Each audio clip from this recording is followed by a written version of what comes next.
Assalamualaikum warahmatullahi wabarakatuh. Perkenalkan, kami dari kelompok 2 kelas AK31R dengan saya Risma Sofiana Arianti dengan NIM 2024 1212001 dan teman-teman saya. Dan saya, Silviana Zilianti Borupakpahan, dengan NIM 2024 1211052, dan teman saya, Saya Nala Zahra dengan NIM 2024 1211001. Pada kesempatan kali ini, kami akan mempresentasikan salah satu topik penting dalam mata kuliah manajemen jasa keuangan lainnya yang dibimbing oleh Bapak Sparta, yaitu tentang awal mula sumber pendanaan dan manajemen resiko PT Pegadaian. Kami menggunakan referensi dari buku OJK. Baik, untuk mempersingkat waktu, mari kita mulai dengan membahas terlebih dahulu konsep dasar dari materi tersebut.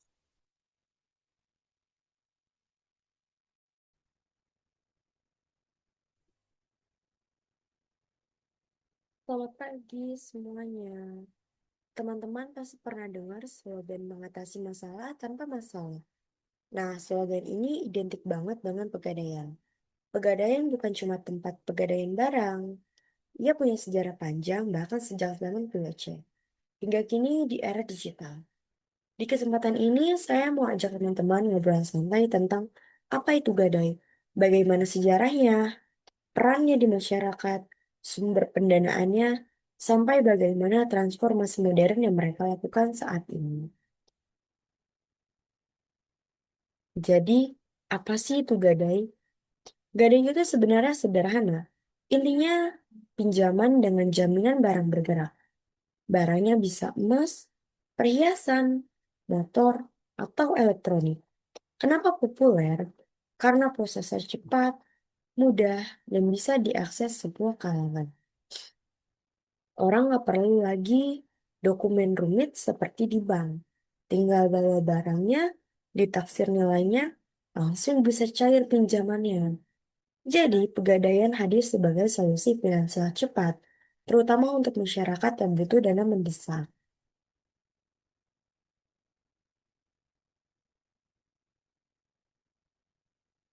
Pegadaian itu punya peran sosial yang besar.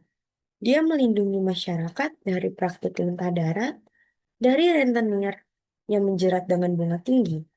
Selain itu, Pegadaian juga berfungsi untuk mendukung inklusi keuangan. Masyarakat yang mungkin tidak bisa pinjam ke bank, tetapi punya akses lewat Pegadaian. Jadi, Pegadaian bukan cuma bisnis, tapi juga solusi sosial.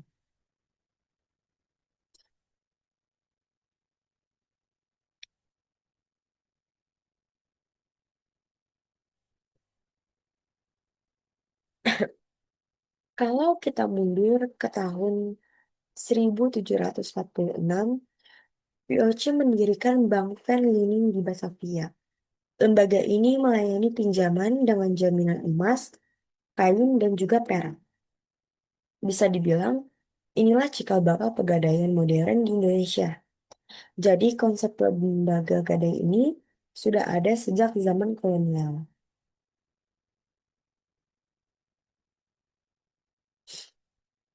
Ketika Inggris berkuasa, Bank Van Liening dibubarkan usai usaha gadai diserahkan pada swasta lewat lisensi. Tapi malah muncul praktik rente.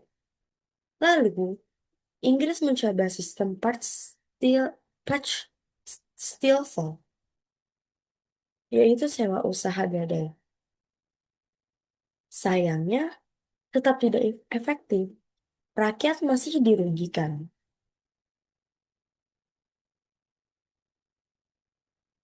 Tahun 1901, Belanda menetapkan Pegadaian sebagai monopoli pemerintah.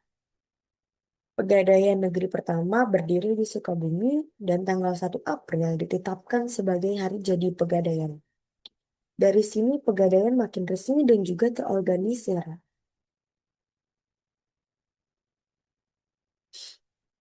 Di era 1930-an, Pegadaian berubah jadi jabatan pemerintah dengan nama Panduis Dientes. Jumlah cabangnya meningkat pesat sampai ratusan di seluruh Hindia Belanda. Jadi bisa dibilang pada masa itu pegadaian makin dibutuhkan.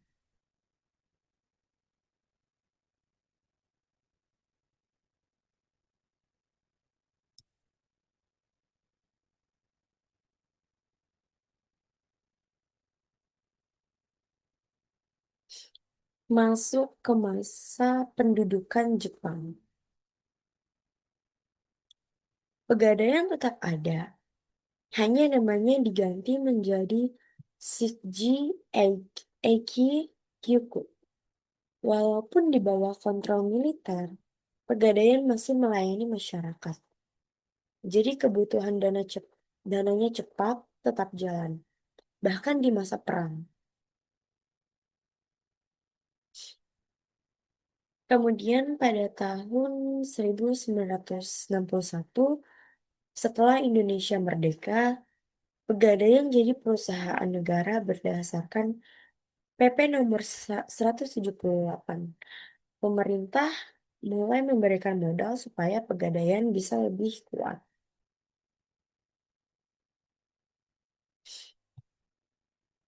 Pada tahun 1969, pegadaian berubah jadi perjan.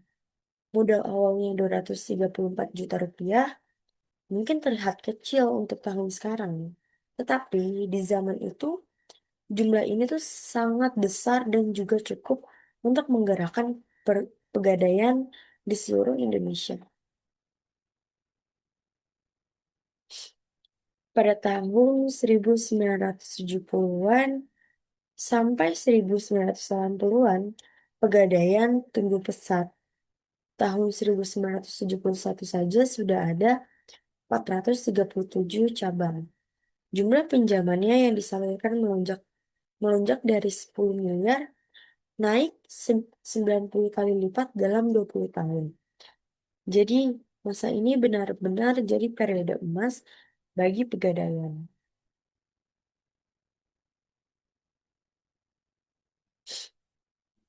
Di tahun 1990, pegadaian jadi perum. Pada masa ini dilakukan transformasi internal, baik sistem maupun pelayanan. Dan lahirlah slogan resmi yang kita kenal sampai sekarang, mengatasi masalah tanpa masalah.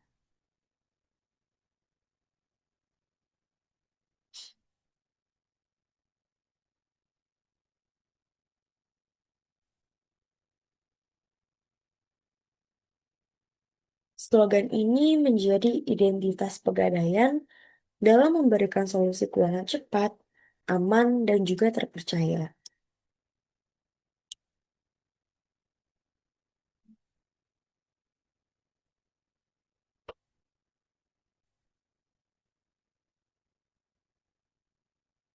Sejak 2012, Pegadaian resmi menjadi PT Pegadaian Persero.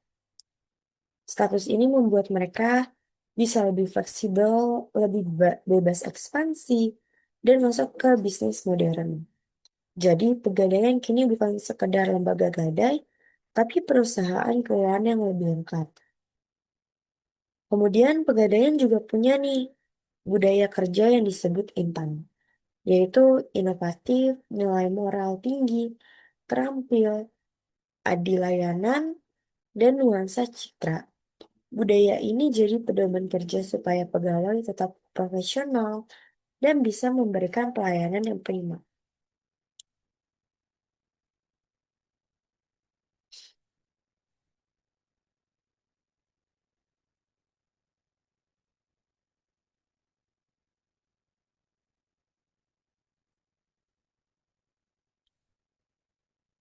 Kalau dulu, orang hanya tahu pegadaian untuk gadai emas. Sekarang bidang usahanya lebih luas. Ada pinjaman fidusia, jasa taksiran, titipan barang, sampai perdagangan logam mulia. Jadi, makin banyak pilihan layanan yang ditawarkan.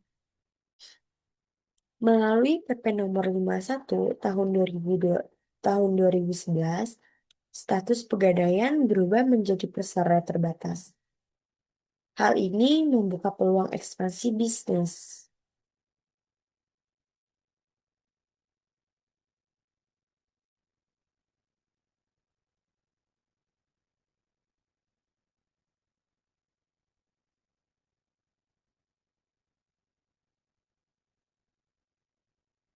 Nah, yang seperti sudah aku sebutin tadi, jadi bidang usaha utamanya Pegadaian itu ada pinjaman gadai, pinjaman fidusia, dan juga taksiran dan titipan.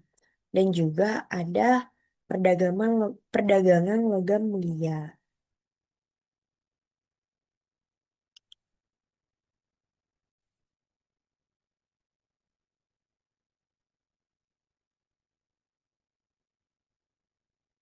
Kalau tadi kita udah bahas nih bidang usaha utama Pegadaian yang fokusnya di pinjaman dan juga logam mulia. Sekarang kita masuk ke bidang usaha lain.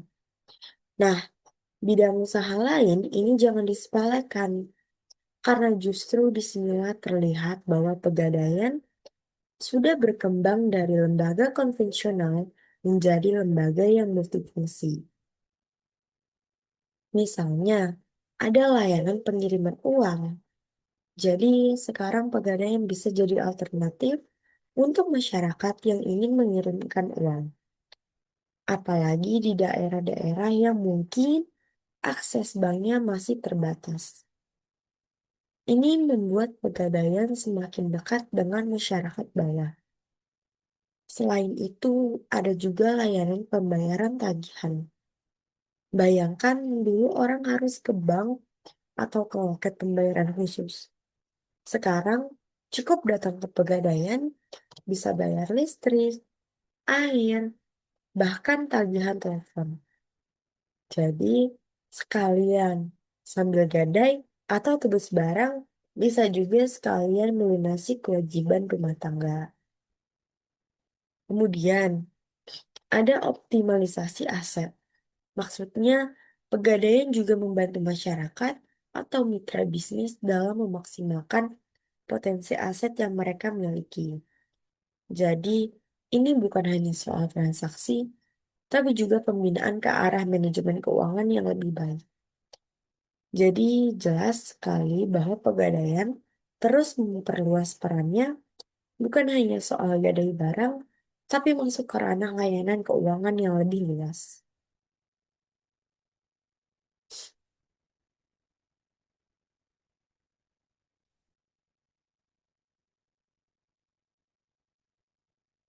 Kemudian, kita masuk nih ke era modern, teman-teman. Teman-teman pasti sudah tidak asing dengan istilah digitalisasi. Hampir semua sektor sekarang sedang bertransformasi, termasuk Pegadaian. Nah, Pegadaian ini meluncurkan Pegadaian Digital Service. Ini adalah aplikasi yang memudahkan masyarakat untuk melakukan transaksi tanpa harus datang ke kantor Pegadaian, jadi semua lebih praktis, cepat, dan juga aman. Selain itu, ada juga tabungan emas. Ini unik sekali. Melalui tabungan emas, masyarakat bisa menabung sedikit demi sedikit dalam bentuk emas. Jadi, orang yang punya penghasilan pas-pasan pun bisa memiliki investasi emas dengan nominal kecil. Konsep ini sangat relevan, apalagi di era sekarang ketika masyarakat mulai sadar pentingnya investasi. Pegadaian juga berkolaborasi dengan vintage. Kenapa? Karena vintage ini adalah bagian penting dari ekosistem keuangan digital.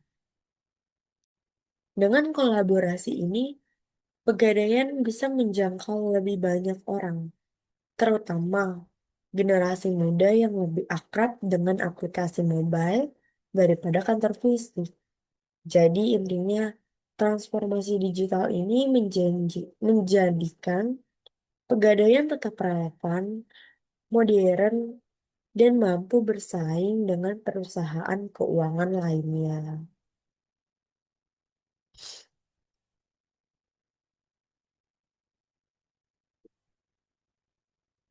Nah, sekarang kita beralih ke aspek sumber pendanaan PT Pegadaian.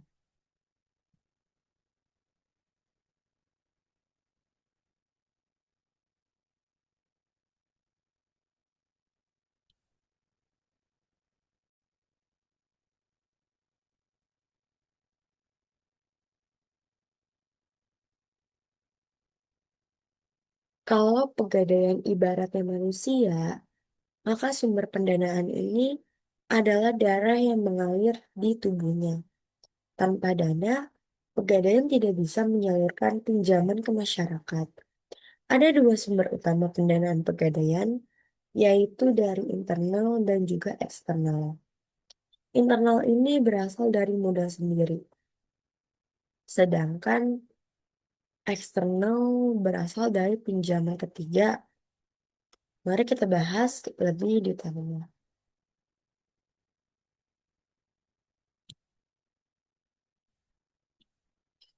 Sebagai BUMN, Pegadaian mendapatkan modal awal dari pemerintah. Inilah fondasi yang membuat Pegadaian bisa berdiri kokoh sejak awal. Modal ini kemudian dikelola dan dikembangkan, salah satunya melalui laba ditahan. Artinya, keuntungan yang diperoleh tidak selalu dibagikan, tetapi sebagai ditahan untuk memperbesar modal perusahaan. Selain itu, ada juga cadangan perusahaan. Cadangan ini penting sekali sebagai buffer kalau misalkan sewaktu-waktu eh, ada risiko keuangan. Jadi modal sendiri ini ibarat fondasi rumah yang kuat, menopang Pegadaian agar tetap stabil.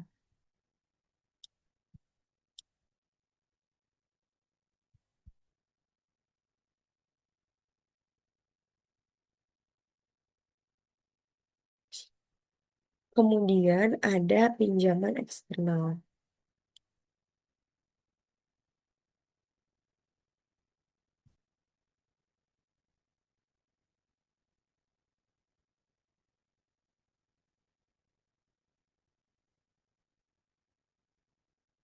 Untuk membiayai operasional yang besar, modal sendiri tidak cukup. Pegadaian butuh pendanaan tambahan dari luar. Inilah yang disebut pinjaman eksternal. Sumber pinjaman ini beragam. Ada yang dari perbankan, ada juga dari pasar modal, dalam bentuk obligasi maupun medium term note. Bahkan, Pegadaian juga bisa memanfaatkan surat utang pemerintah.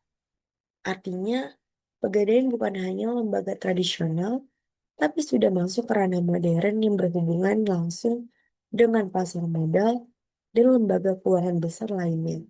Ini menunjukkan tingkat kepercayaan yang tinggi dari pihak eksternal terhadap Pegadaian.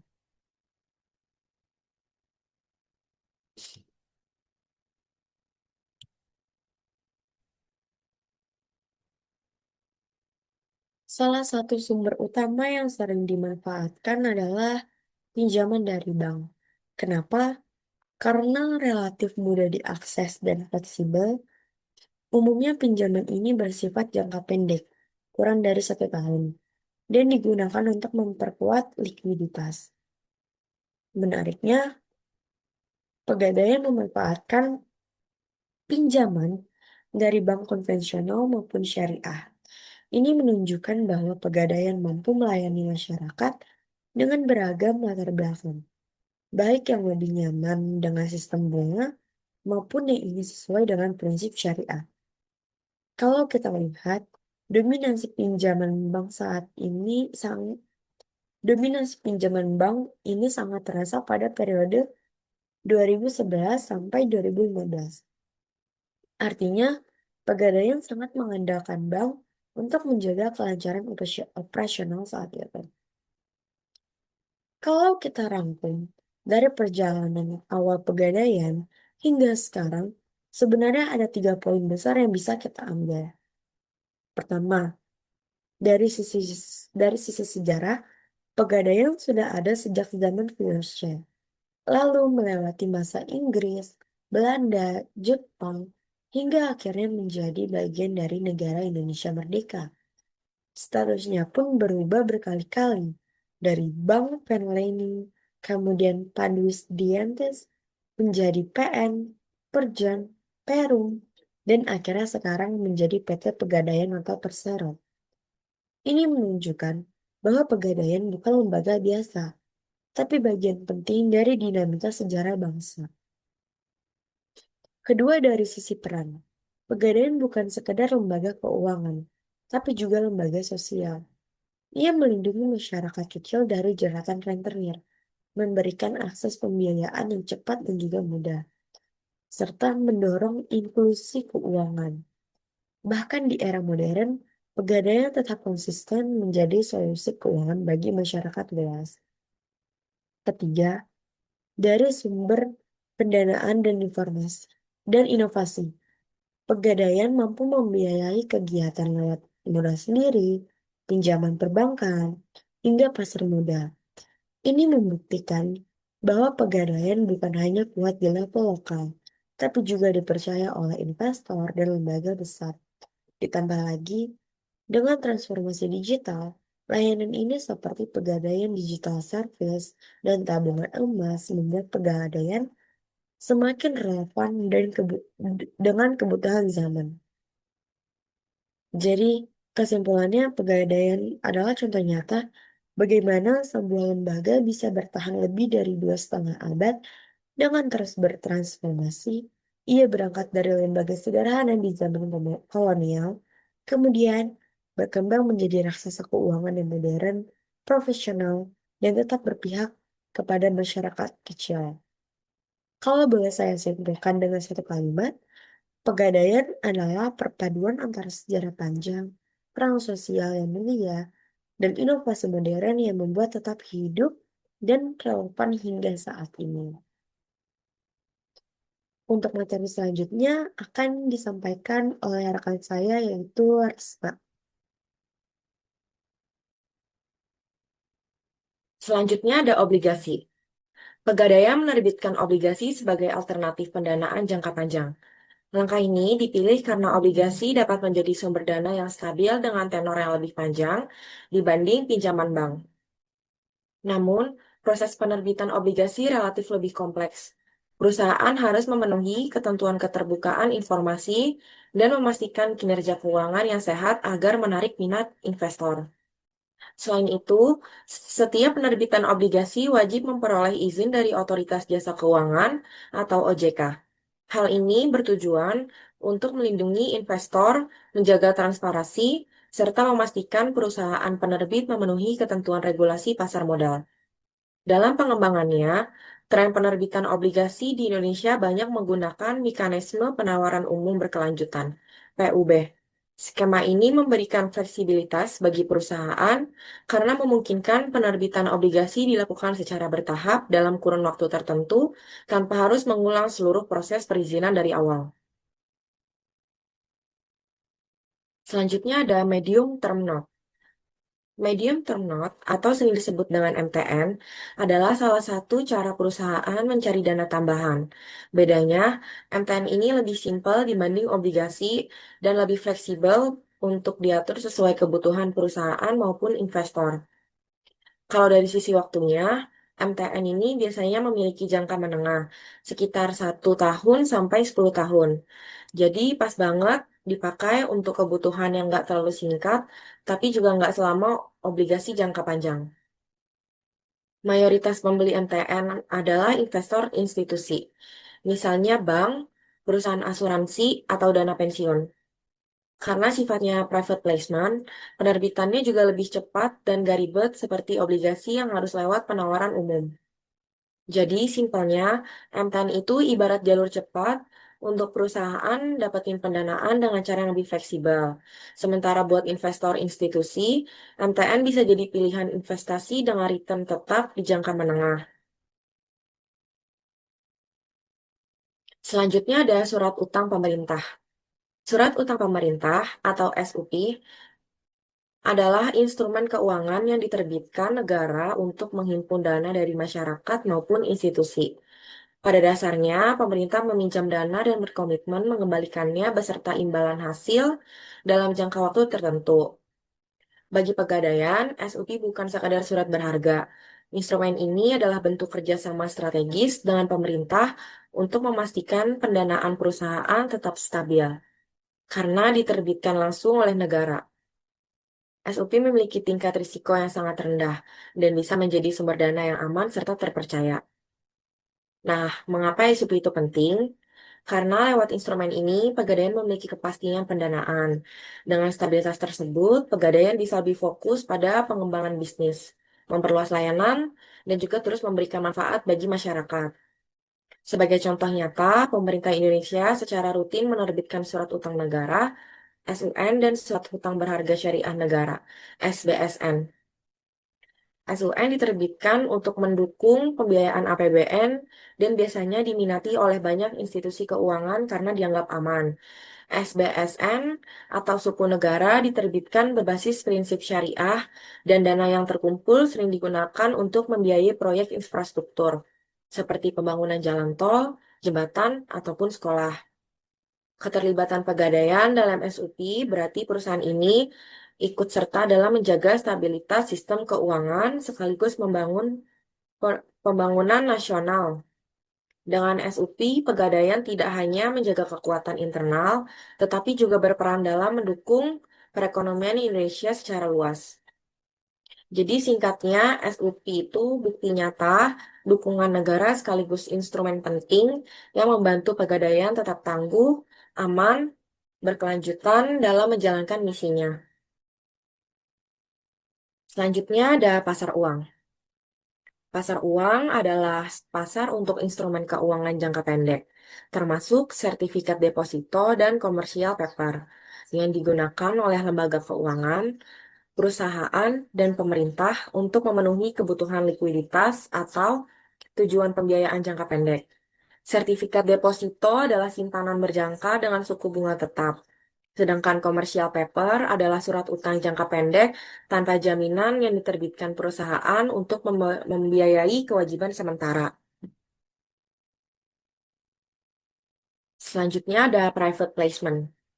Private placement atau penempatan privat adalah suatu kegiatan penerbitan dan penjualan instrumen keuangan seperti saham atau utang yang dilakukan secara tertutup kepada kelompok investor terpilih, bukan kepada publik secara luas. Proses ini sering dimanfaatkan untuk mendapatkan dana dengan cepat dan biaya yang lebih rendah, serta memberikan akses eksklusif bagi investor institusional atau individu terhadap peluang investasi tertentu. Karakteristik utama private ada 6.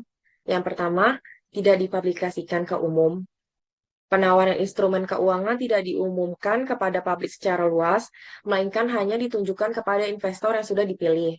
Yang kedua, sifatnya tertutup. Ini berarti hanya sekelompok kecil investor yang memenuhi kriteria tertentu, seperti bank atau investor individu dengan kekayaan bersih tinggi yang diizinkan untuk berpartisipasi. Yang ketiga, akses eksklusif. Investor yang terlibat mendapatkan akses ke peluang investasi yang mungkin tidak tersedia untuk investor lain, memungkinkan mereka untuk berinvestasi di perusahaan yang sedang berkembang atau memiliki potensi keuntungan menarik. Yang keempat, penggalangan dana cepat dan murah. Proses ini dapat menjadi cara yang lebih cepat dan efisien untuk mengumpulkan dana dibanding dengan penawaran umum kepada publik, sambil tetap mematuhi regulasi yang berlaku. Yang kelima, potensi keuntungan bagi investor. Investor yang telah berpartisipasi dalam berpotensi menghasilkan keuntungan yang signifikan jika investasi tersebut berhasil dan mungkin dapat membeli saham atau sekuritas dengan harga yang lebih rendah daripada harga pasar. Yang terakhir ada likuiditas. Likuiditas terbatas, salah satu kelemahan bagi investor adalah likuiditas yang terbatas. karena instrumen yang diterbitkan melalui private placement tidak dapat diperdagangkan secara bebas di pasar publik dalam jangka pendek.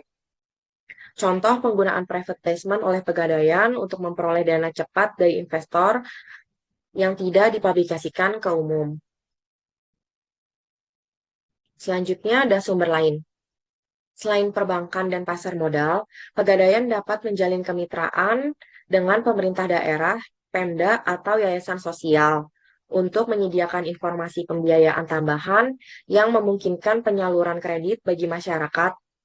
Kemitraan ini memungkinkan Pegadaian untuk memperluas jangkauan layanan dan menjangkau segmen masyarakat yang membutuhkan akses terhadap pembiayaan.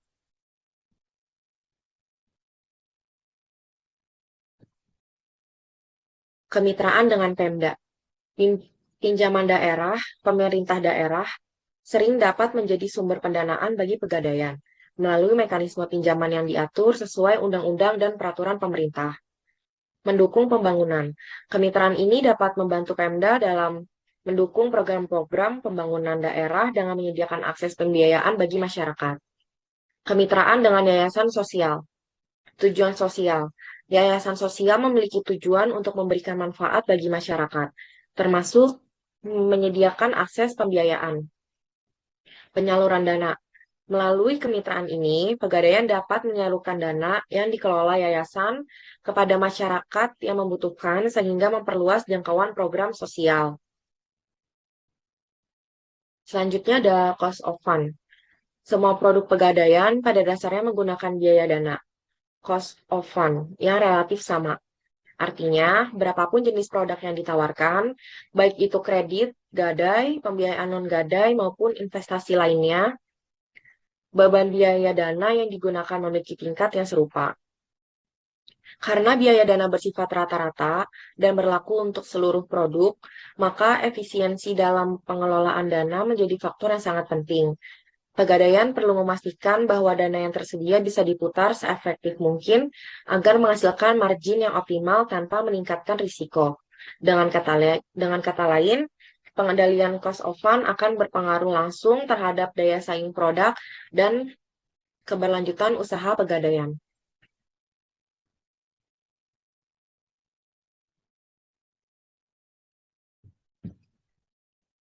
Selanjutnya ada tren pendanaan. Saat ini sumber pendanaan Pegadaian masih didominasi oleh perbankan karena sifatnya lebih fleksibel dan cepat dalam memenuhi kebutuhan data. Setelah itu, obligasi menjadi alternatif utama sebagai instrumen pendanaan jangka menengah hingga panjang.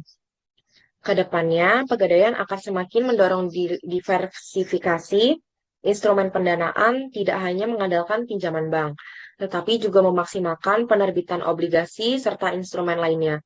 Dengan cara ini, struktur pendanaan akan menjadi lebih seimbang, stabil, dan mampu mengurangi ketergantungan pada sumber dana saja. Bank tetap akan menjadi sumber dominan, obligasi menjadi alternatif utama yang terus diperkuat, diversifikasi instrumen, kunci strategi jangka panjang. Selanjutnya ada dukungan regulasi. Pendanaan yang dilakukan oleh Pegadaian tidak berdiri sendiri, melainkan berada dalam regulasi yang ketat. Seluruh aktivitas pendanaan, baik melalui bank, obligasi, MTN, maupun instrumen lainnya, diatur dan diawasi oleh Otoritas Jasa Keuangan atau OJK. OJK berperan penting untuk memastikan bahwa setiap langkah pendanaan yang dilakukan dengan prinsip 1. Transparansi, yaitu semua informasi terkait pendanaan dapat diakses dengan jelas oleh pihak yang berkepentingan. 2. Akuntabilitas. Artinya, Pegadaian harus mampu mempertanggungjawabkan setiap keputusan dan penggunaan dana. Yang ketiga, kepatuhan terhadap regulasi pasar modal. Sehingga semua instrumen yang diterbitkan sesuai aturan yang berlaku. Dengan pengawasan yang ketat ini, Pegadaian mendapatkan jaminan legalitas dan kredibilitas. Investor juga merasa lebih aman karena tahu bahwa dana yang ditempatkan dalam instrumen pendanaan telah melewati proses regulasi yang terstandarisasi. Selain itu, dukungan regulasi OJK juga untuk membantu menjaga kepercayaan publik terhadap perusahaan dan juga meningkatkan akses pendanaan melalui instrumen pasar modal yang lebih sah. Dengan kata lain, dukungan regulasi ini menjadi fondasi penting yang memastikan keberlangsungan strategi pendanaan pegadaian, sekaligus memperkuat posisinya sebagai lembaga keuangan non-bank yang terpercaya. Selanjutnya ada ringkasan pendanaan. Pendanaan pegadaian berasal dari kombinasi dana internal dan juga eksternal. Diversifikasi ini dilakukan untuk menjaga likuiditas serta keberlanjutan bisnis. Modal sendiri menjadi sumber internal utama, pinjaman perbankan menjadi sumber eksternal yang dominan, obligasi dan MTN menjadi alternatif pendanaan jangka menengah, instrumen pemerintah menjadi dukungan stabil dari negara. Manajemen resiko PT Pegadaian. Pentingnya manajemen resiko. Manajemen resiko sangat penting bagi lembaga keuangan seperti Pegadaian, karena dapat menjaga stabilitas finansial, melindungi aset, membangun kepercayaan pelanggan, dan pemangku kepentingan, serta memastikan keberlangsungan bisnis dalam menjaga ketidakpastian. Dengan mengelola risiko keuangan operasional dan reputasi secara efektif, Pegadaian dapat mengantisipasi potensi kerugian, memitigasi dampak negatif, serta mendukung pertumbuhan bisnis secara berkelanjutan. Resiko kredit. Resiko terbesar yang dihadapi Pegadaian adalah kemungkinan nasabah gagal membayar kewajiban tepat waktu. Selain itu, terdapat potensi penurunan nilai barang jaminan yang membuat perusahaan sulit menutup kewajiban kredit. Faktor resikonya nasabah gagal bayar dan juga nilai jaminan turun. Mitigasinya melakukan penaksiran jaminan secara ketat dan akurat, menetapkan margin aman antara nilai pinjaman dengan nilai jaminan, pemantauan dan evaluasi berkala terhadap kualitas portofolio pembiayaan. Selanjutnya ada resiko operasional. Barang jaminan harus dijaga dengan baik karena kegagalan operasional dapat merusak kepercayaan masyarakat terhadap Pegadaian. Penyimpanan barang dilakukan di tempat yang aman dan terkontrol. Resikonya kehilangan atau kerusakan barang, mitigasinya penggunaan berangkas, sistem segel, serta pengawasan rutin. Selanjutnya ada resiko pasar. Fluktuasi harga emas dan perubahan nilai barang jaminan memang bisa mempengaruhi nilai pinjaman, terutama pada layanan gadai seperti pembiayaan KCA. Kenaikan harga emas dapat meningkatkan nilai taksiran barang jaminan, yang berpotensi meningkatkan jumlah pinjaman yang dapat diberikan. Begitupun sebaliknya, penurunan harga emas akan menurunkan nilai taksiran jaminan dan dapat mengurangi jumlah pinjaman. Jika peminjam gagal melunasi pinjaman, nilai barang jaminan yang berbeda saat lelang dapat mempengaruhi nilai pengembalian bagi pihak pemberi pinjaman. Selanjutnya ada resiko likuiditas. Untuk memastikan ketersediaan dana yang cukup, Pegadaian mengelola arus kas masuk dan keluar dengan menghimpun dana dari berbagai sumber seperti modal sendiri, pinjaman dari bank, penerbitan obligasi, dan profit yang ditahan. Dana tersebut digunakan untuk melayani nasabah dengan arus kas keluar untuk pencarian pinjaman dan arus kas masuk dari pembayaran cicilan dan penjualan agunan jika ada yang gagal bayar. Selanjutnya ada resiko hukum dan kepatuhan. Pegadaian wajib mematuhi regulasi dari OJK dan aturan pemerintah untuk menjaga legalitas usahanya. Karena OJK adalah lembaga yang mengatur dan mengawasi seluruh kegiatan pegadaian di Indonesia, termasuk yang berbasis syariah. Kepatuhan terhadap peraturan OJK memastikan legalitas, pelindungan konsumen, dan integritas bisnis pegadaian, sehingga meminimalkan potensi sengketa hukum di kemudian hari.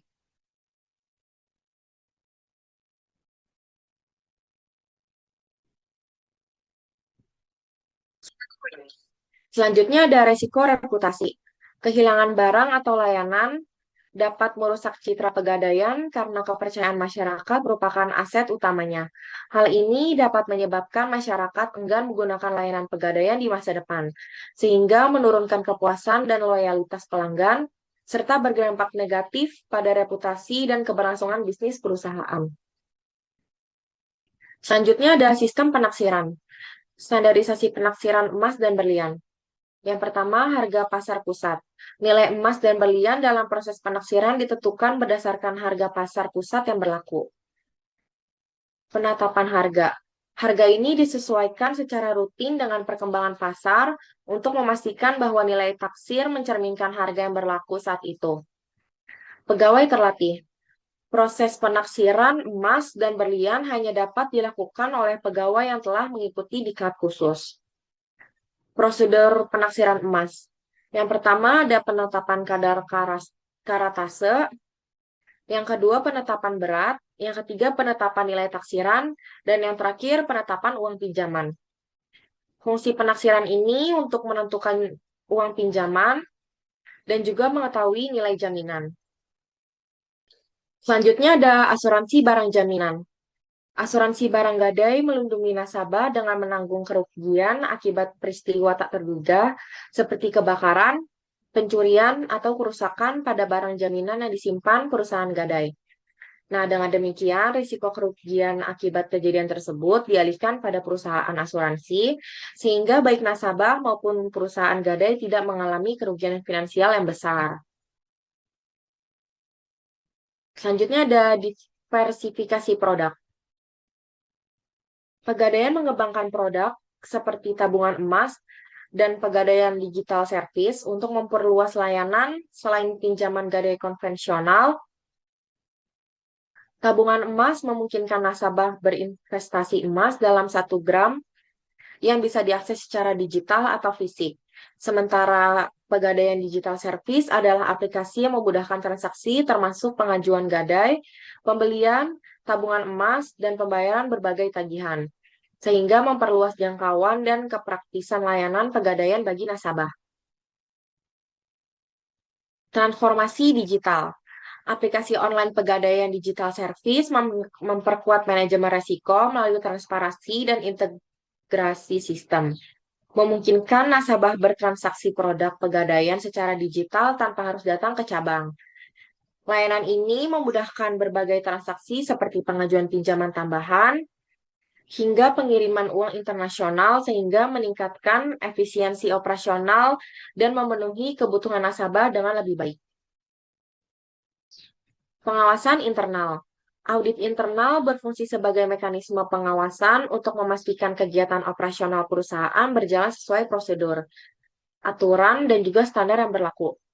Audit internal rutin dilakukan secara berkala untuk mendeteksi kesalahan, penyimpangan, atau potensi resiko sejak dini. Sistem pengendalian manajemen membantu menjaga transparansi, akuntabilitas, serta memastikan bahwa sumber daya dilakukan secara efisien. Hasil audit internal biasanya jadi dasar evaluasi manajemen dan bahan perbaikan agar kinerja perusahaan tetap sehat dan terpercaya.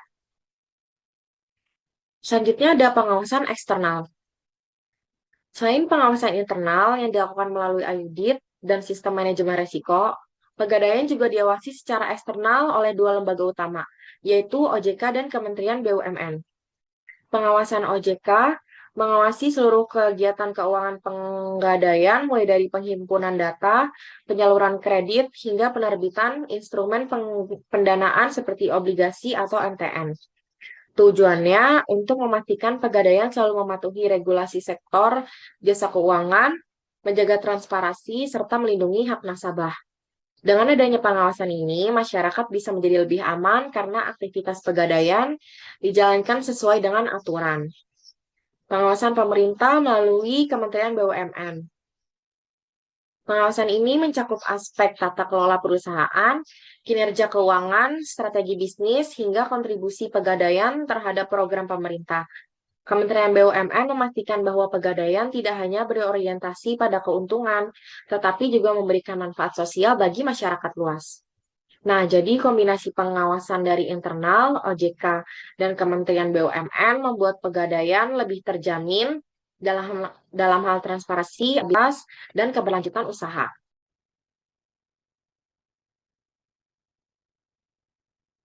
Ringkasan manajemen risiko. Manajemen risiko pegadaian mencakup aspek kredit, operasional, pasar, hingga reputasi. Sistem ini terus diperkuat untuk menjaga kepercayaan publik. Yang pertama ada risiko utama, mencakup kredit, operasional, pasar, likuiditas, hukum, dan reputasi.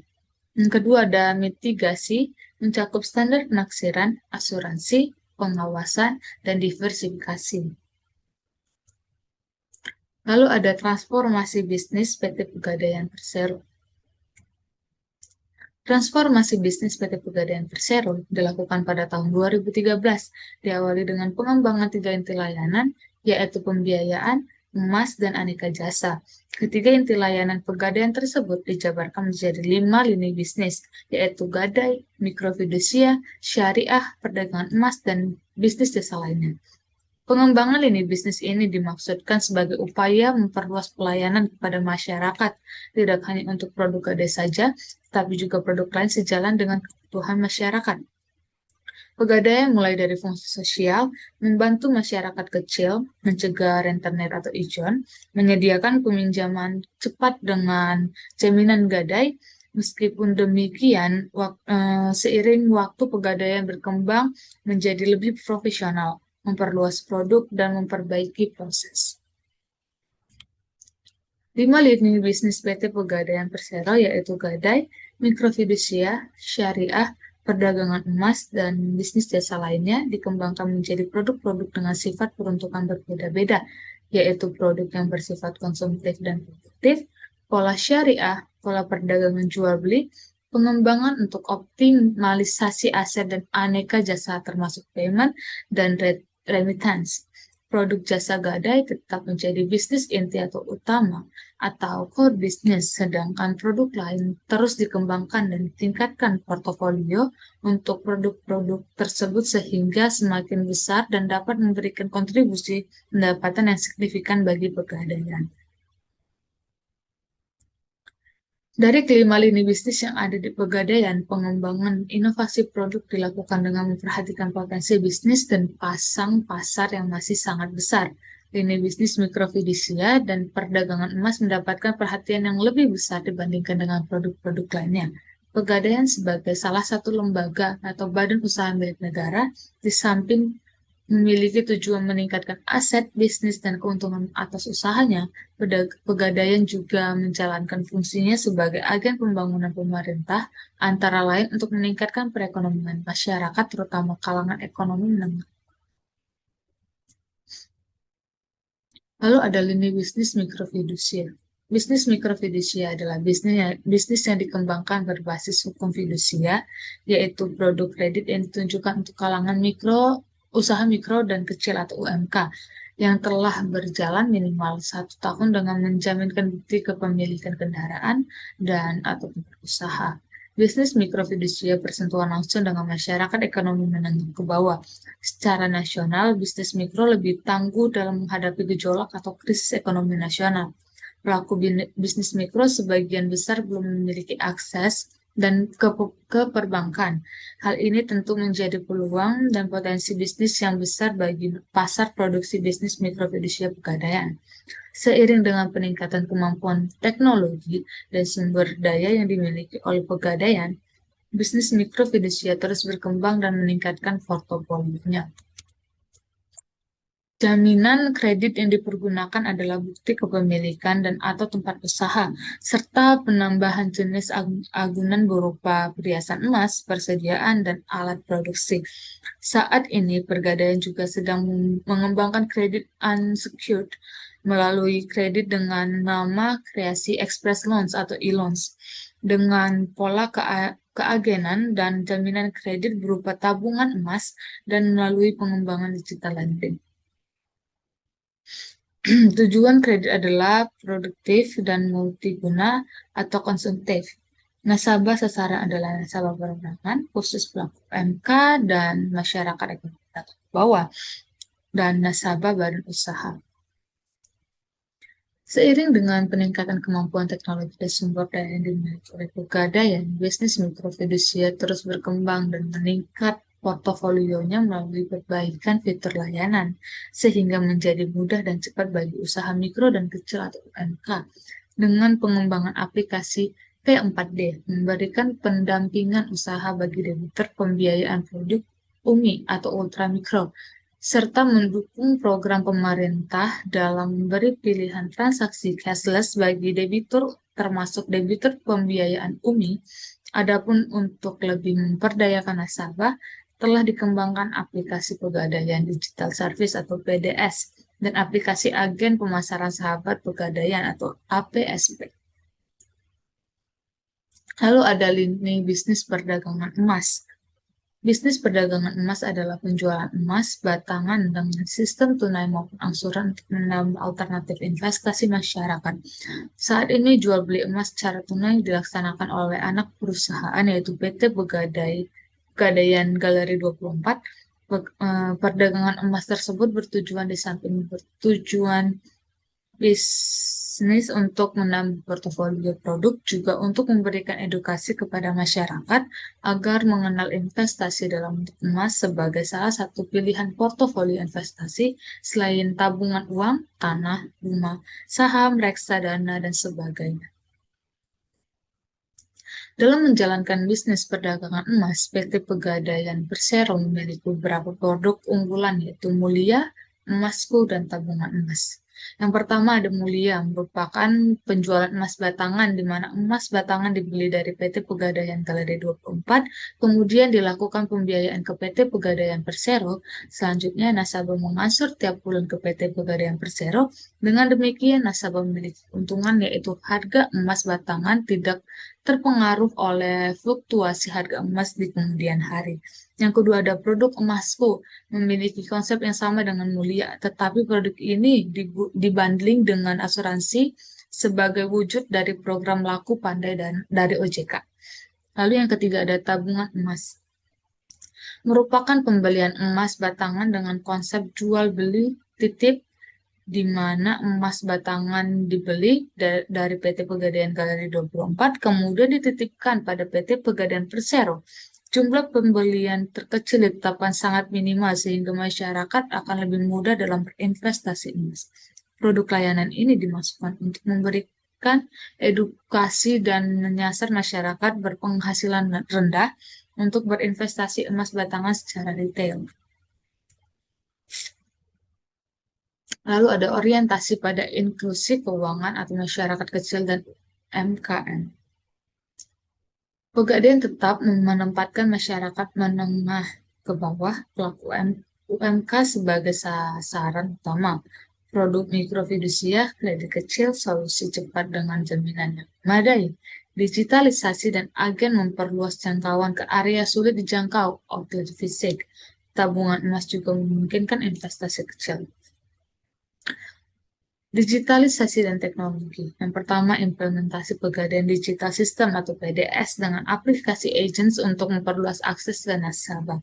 Yang kedua, ada perangkat digital agar proses gadai dan pelunasan atau perpanjangan bisa lebih mudah termasuk mobile apps. Yang ketiga, ada pemanfaatan artificial intelligence atau AI dalam manajemen data, operasi, dan layanan pelangganan. Lalu yang keempat ada banyak transaksi digital, misalnya menurut laporan 10 juta transaksi digital dalam semester pertama 2025 senilai 32 triliun. Yang kelima ada buku AI Driven Transformation Pegadaian menunjukkan bahwa AI sudah dipakai dalam beberapa lini seperti manajemen risiko, analitik data, dan operasional. Lalu ada jaringan pelayanan. Di samping transformasi dari segi layanan produk dan jasa yang ditawarkan kepada masyarakat, PT Pegadaian Persero juga melakukan ekspansi usaha dengan membuka kantor cabang dan unit pelayanan cabang agar lebih mudah dijangkau oleh masyarakat. Sampai dengan Desember 2018, PT Pegadaian Persero memiliki 4.144 outlet yang tersebar di seluruh Nusantara dari Sabang sampai Merauke. Saluran layanan dan akses atau distribusi. Yang pertama, penambahan agen Pegadaian sebagai saluran tambahan agar lebih mudah dijangkau oleh masyarakat di luar kota besar. Yang kedua, ada outlet atau cabang fisik tetap dipakai tetapi didampingi dengan digital dan agen. Yang ketiga, ada pengembangan layanan via aplikasi, kanal elektronik. Yang keempat, ada gerai yang lebih modern dan inovasi layanan lifestyle seperti The Gate Cafe and Gold sebagai bagian dari rebranding dan upaya menarik generasi lebih muda.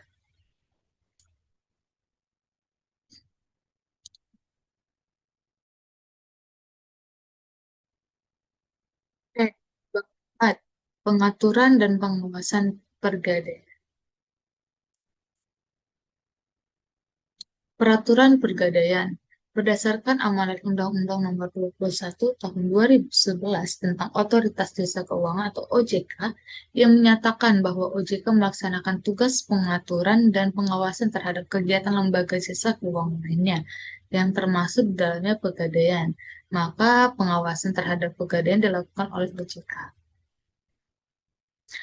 Peraturan Pegadaian. Sampai saat ini belum ada peraturan perundang-undangan yang mengatur secara khusus pengawasan terhadap pegadaian dari aspek usaha bisnis kecuali Peraturan OJK Nomor 3 POJK 05/2013 tentang laporan bulanan lembaga jasa keuangan non-bank yang selanjutnya untuk laporan PT Pegadaian Persero diatur dalam Surat Edaran OJK Nomor 12 SE OJK 05/2013 tentang laporan bulanan PT Pegadaian Persero.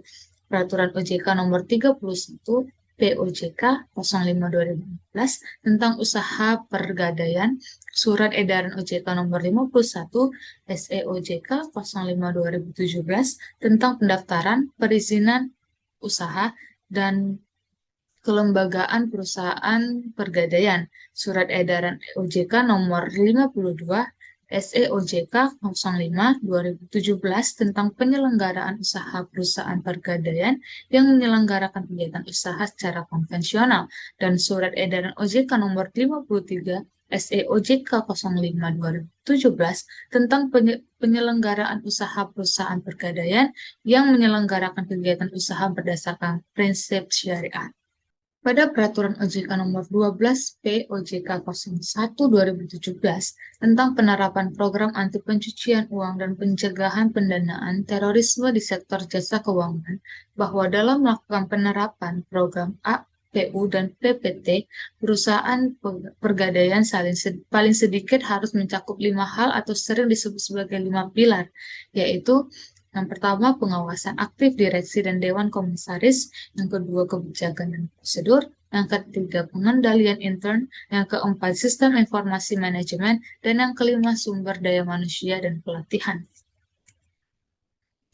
Saat ini OJK sedang menyusun peraturan OJK terkait bentuk, susunan, dan tata cara penyampaian laporan berkala bagi pelaku usaha pergadaian dan perusahaan pergadaian.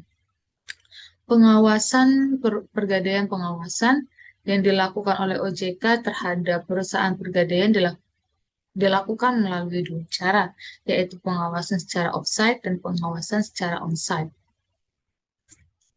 Pengawasan secara offsite yaitu OJK melakukan analisis terhadap laporan berkala yang disampaikan PT Pegadaian Persero secara bulanan dan yang disampaikan oleh perusahaan pegadaian swasta secara triwulan.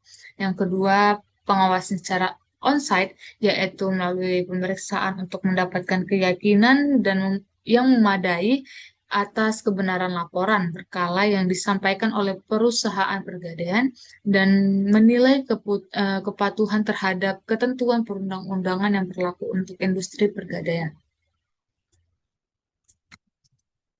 Lalu ada perlindungan konsumen. Di era bisnis modern, tuntutan konsumen semakin tinggi, baik dari sisi kualitas produk maupun layanan, di mana layanan tersebut bukan hanya pada saat terjadinya transaksi, tapi juga termasuk setelah transaksi.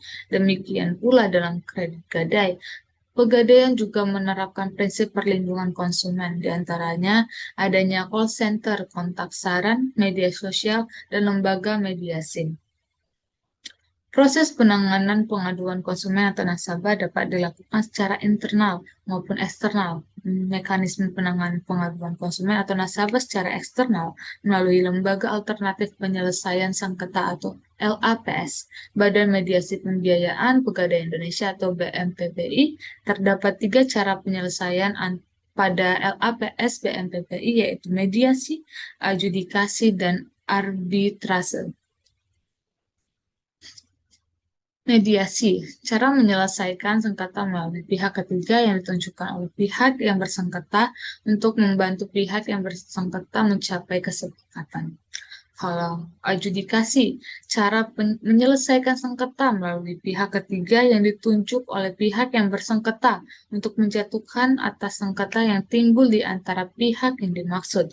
Putusan adjudikasi mengikat perusahaan, tetapi tidak mengikat pada nasabah. Lalu tadi ada arbitrase, cara menyelesaikan sengketa perdata di luar peradilan yang didasarkan pada perjanjian arbitrase yang dibuat secara tertulis oleh pihak yang bersengketa.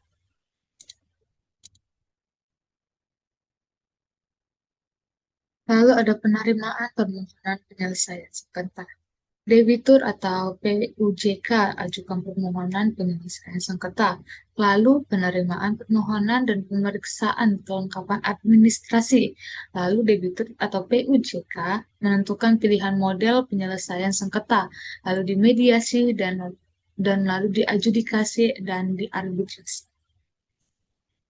Adjudikasi adalah model penyelesaian sengketa antara konsumen dan pelaku usaha jasa keuangan atau antara pelaku usaha jasa keuangan yang dilaksanakan di luar pengadilan berdasarkan peraturan BMPPI tentang peraturan dan acara adjudikasi dengan menunjukkan minimal satu orang adjudikator yang terdaftar di BMPPI untuk memeriksa gugatan, jawaban, dan bukti-bukti yang diajukan untuk selanjutnya. Diberikan putusan akhir dengan mempertimbangkan ketentuan hukum dan norma yang berlaku di masyarakat dan industri jasa keuangan. Lalu ada proses adjudikasi. Yang pertama, penerimaan permohonan adjudikasi. Yang kedua, proses administrasi kelengkapan dokumen dan tanda tangan kesepakatan adjudikasi. Yang ketiga, para pihak menetapkan 1 atau 3 orang adjudikator. Yang keempat, SK penunjukan adjudikator. Yang kelima, adjudikator mengundang para pihak. Lalu yang keenam, proses acara adjudikasi. Ada pembukaan, customer sampaikan gugatan dan bukti. LIK memberikan jawaban dan bukti. Para pihak sampaikan kesimpulan. Lalu adjudikator putuskan. Lalu pembacaan putusan adjudikasi, lalu pengiriman putusan adjudikasi, lalu pelaksanaan putusan adjudikasi, dan terakhir pelaporan hasil adjudikasi. Oke, kesimpulan keseluruhan, PT Pegadaian Persero merupakan lembaga keuangan non-bank milik negara yang memiliki sejarah panjang sejak era VOC pada tahun 1746 dengan berdirinya Bank Van Lening hingga akhirnya resmi menjadi perseroan terbatas pada tahun 2012.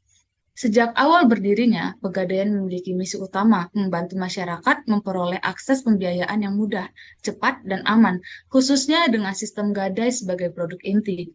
Perannya sangat penting dalam memberikan solusi keuangan sekaligus melindungi masyarakat dari praktik lintah darat yang merugikan.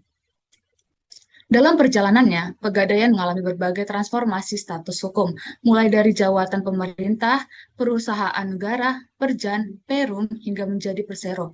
Setiap perubahan status mencerminkan peningkatan kapasitas, profesionalisme, dan orientasi bisnis yang lebih luas sejalan dengan perkembangan ekonomi nasional. Sumber pendanaan Pegadaian berasal dari kombinasi modal internal, seperti modal disetor, pemerintah, laba ditahan, cadangan perusahaan, dan eksternal seperti pinjaman perbankan, obligasi, MTN, surat utang pemerintah, serta instrumen pasar uang. Diversifikasi pendanaan ini penting untuk menjaga likuiditas agar perusahaan tetap mampu menyalurkan pinjaman kepada masyarakat. Tren pendanaan saat ini menunjukkan dominasi pinjaman perbankan dan obligasi dengan dukungan regulasi dan pengawasan ketat dari Otoritas Jasa Keuangan atau OJK untuk menjamin transparansi dan akuntabilitas. Dari sisi manajemen risiko, Pegadaian menghadapi berbagai tantangan, mulai dari risiko kredit, operasional, pasar, likuiditas, hukum, hingga reputasi. Untuk meminimalisir risiko, Pegadaian menerapkan standar penaksiran barang jaminan, asuransi barang gadai, audit internal, pengawasan eksternal, hingga transformasi digital. Diversifikasi produk juga menjadi strategi penting agar Pegadaian tidak hanya bergantung pada pinjaman gadai semata, melainkan juga mengembangkan layanan seperti tabungan emas, pembiayaan mikrofidusia, hingga kolaborasi dengan fintech. Transformasi bisnis modern Pegadaian terlihat jelas sejak 2013 dengan pengembangan 3 inti layanan, yaitu pembiayaan, emas, dan aneka jasa yang kemudian dijabarkan ke dalam 5 lini bisnis, yaitu gadai, mikrofidusia, syariah, perdagangan emas, dan jasa lainnya. Produk-produk ini tidak hanya bersifat konsumtif, tapi juga produktif, mendukung UMKM, serta mendorong inklusi keuangan. Bisnis mikrofidusia dan perdagangan emas menjadi lini yang semakin strategis, seiring dengan meningkatnya kebutuhan pembiayaan UMKM dan investasi masyarakat. Selain itu, digitalisasi menjadi tonggak penting dalam transformasi pegadaian. Dengan adanya pegadaian digital service atau PDS, agen pegadaian, aplikasi mobile, hingga pemanfaatan artificial intelligence atau AI, pegadaian mampu memperluas jangkauan, meningkatkan efisiensi, sekaligus menjawab tuntutan konsumen modern. Layanan berbasis digital dan jaringan cabang yang luas di seluruh Indonesia, lebih dari 4.000 outlet, menjadikan pegadaian sebagai salah satu BUMN dengan akses terluas di masyarakat. Dari sisi pengaturan, pegadaian berada di bawah pengawasan ketat OJK yang mengatur aspek perizinan, laporan, kepatuhan, serta perlindungan konsumen. Sistem pengawasan dilakukan baik secara offsite maupun onsite, dengan dukungan mekanisme penyelesaian sengketa konsumen melalui Badan Mediasi Pembiayaan dan Pegadaian Indonesia atau BMPPI. Hal ini menegaskan komitmen pegadaian untuk menjaga integritas, kepatuhan hukum, dan perlindungan nasabah.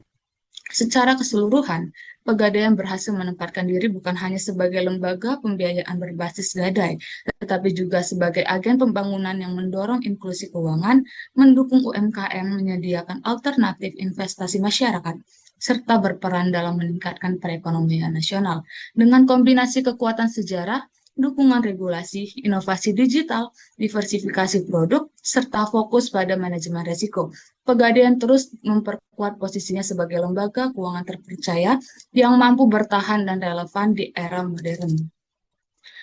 Demikian pembahasan mengenai sejarah, sumber pendanaan, manajemen risiko, serta transformasi bisnis PT Pegadaian Persero. Dari perjalanan panjangnya dapat kita simpulkan bahwa Pegadaian bukan hanya sekedar lembaga gadai, tetapi juga agen pembangunan yang berperan penting dalam mendukung inklusi keuangan, memperdaya UMKM, dan peningkatan kesejahteraan masyarakat. Dengan inovasi digital, diversifikasi produk, serta pengawasan ketat dari OJK, Pegadaian terus berkembang menjadi lembaga keuangan modern yang terpercaya. Semoga presentasi ini dapat memberikan pemahaman yang lebih jelas tentang peran strategis Pegadaian dalam perekonomian Indonesia. Terima kasih atas perhatiannya dan partisipasinya.